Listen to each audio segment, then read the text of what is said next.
Hindi mo inisip na isa ka lang simpleng babae na walang lalaking karamay at matatakbuhan.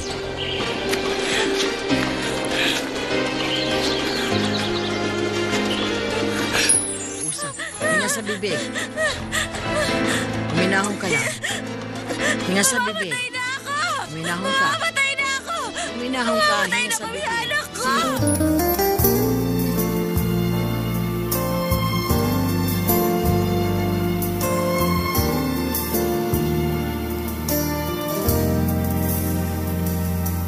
Ano na lang yung kaunting pasakit kung katumbas ay pagmamahal. Pag-ibig mo ay aking langit. Kahit buhay ko ay handang isugal. Ang tinig mo'y aking aawitin. Habang ako'y kakailanganin.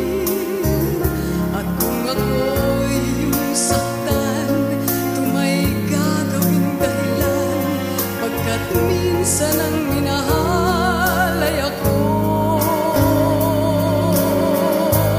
Ang lingap mo'y hanap-hanapin sa entabladong minsan ay sa akin.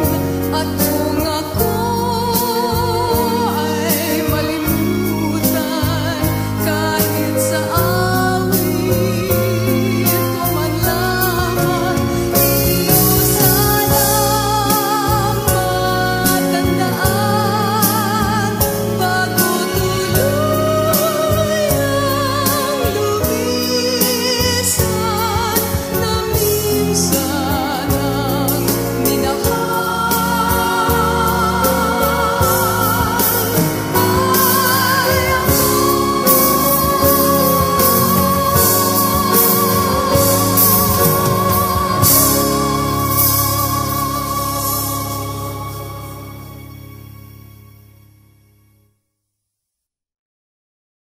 Anong ginagawa mo rito? Pakiusap, uminahon ka. Hindi ko kaya! Hindi ko kaya! Mamamatay na ako! Pati ang anak ko mawawala na rin siya! Kasalanan mo ito, seryo!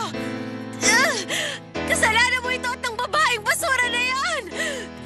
Mamamatay na ako! Mamamatay na ako! Tama na, Senyora Inocencia. Pakiusap po. Pakiusap sila. Umalis na kayo para huminahon siya.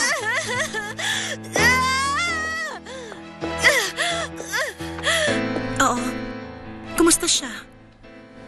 Nasa panganib pa ba? Ay, salamat. Ay, kawawang Inosensya.